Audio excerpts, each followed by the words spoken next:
குருவே சரணம். சந்தோஷ வாழ்வு தரும் செவ்வரத்தை பூக்கள். பரவலாக வீட்டுப்புறங்களில் அழகிற்காக வளர்க்கப்படுவது செவ்வரத்தை. ஹைபிஸ்கஸ் வகையினை சார்ந்த இவை ரோசா சினென்சிஸ் என்று குறிக்கப்படுபவை. ஆங்கிலத்தில் ஷூஃப்ளார் என்றும் தமிழில் செம்பரத்தை அல்லது செவ்வரத்தை என்றும் வழங்கப்பெறுகின்றன. வடமொழியில் ஜபா புஷ்பம் அல்லது ருத்ர புஷ்பம் என்று இப்பூக்களை குறிப்பிடுகின்றார்கள்.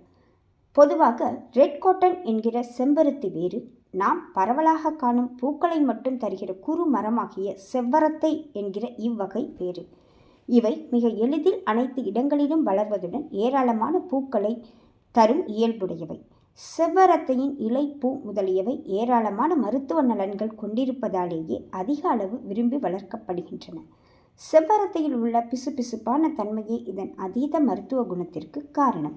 வாரம் இருமுறை இதன் சிவந்த இதழ்களை மட்டும் பிரித்து கொதிக்க வைத்து வடிகட்டி பால் சர்க்கரை சேர்த்து அருந்தி வர ஏற்படும் பலன்கள் அளவிலாதவை.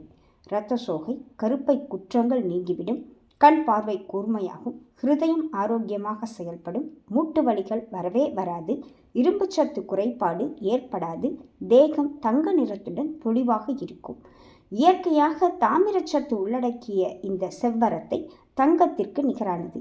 தசை இணைப்பு கட்டுமானத்திற்கு பயன்படுகின்ற இயற்கை கோலஜன் டோனர் இது. வீட்டின் சுற்றுப்புறங்களில் செவ்வரத்தை செடிகளை நட்டு வளர்த்திடுவது தன வரவினை ஈர்த்திடும் என்பது நமது தொன் நம்பிக்கை.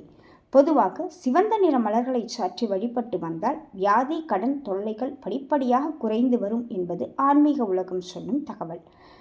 வருமான பற்றாக்குறை, சேமிப்பு இல்லாத நிலை, அதீத மருத்துவ செலவு, தொடரும் பிணித்தொல்லைகள் என வருந்துபவர்களுக்கு மிக எளிமையான தீர்வு இந்த செவ்வரத்தை மலர்களை கொண்டு வழிபடுதல் ஆகும்.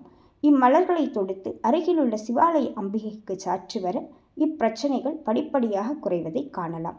ஹிருதயம் மற்றும் கண் பார்வை சம்பந்தமான பிரச்சனை உள்ளவர்கள் ஞாயிற்றுக்கிழமைகளில் சிவபெருமானுக்கு சாற்றும்படி செவ்வரத்தை பூக்களை சேகரித்து கொடுத்தால் நல்ல பலன் கிடைக்கும்.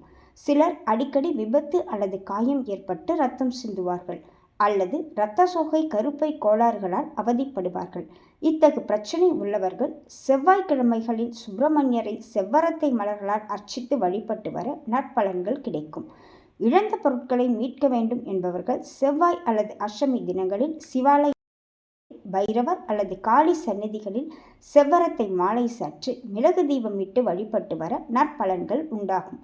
இன்றைய காலகட்டத்தில் சிவந்த நிற மலர்களுக்காக அரளிப்பூக்களை வாங்கி அதிக அளவில் பயன்படுத்துவது மலிந்திருக்கின்றது. அரளிப்பூக்கள் உக்கிரக வடிவ மூர்த்தங்களுக்கு மட்டுமே உகந்தவை. சிவாலயங்களிலோ அல்லது விஷ்ணு கிரகங்களிலோ உள்ள சாத்வீக தேவதா மூர்த்தங்களை அரளிப்பூக்களால் அர்ச்சிப்பதை தவிர்ப்பதே நலம். மாற்றாக இந்த செவ்வரத்தை மலர்களை பூஜை காரியங்களுக்கு பயன்படுத்துதல் அதீதமான நற்பலன்களை அள்ளித்தந்திடும் எளிமையான வழியாகும். இது நம் முன்னோர்கள் பின்பற்றி வந்த தொன்மையான எளிய வழிமுறை. செவ்வரத்தை மலர்களை பயன்படுத்தி சிறப்பான நற்பலன்களை பெற்றிடலாமே. குருவே சரணம்.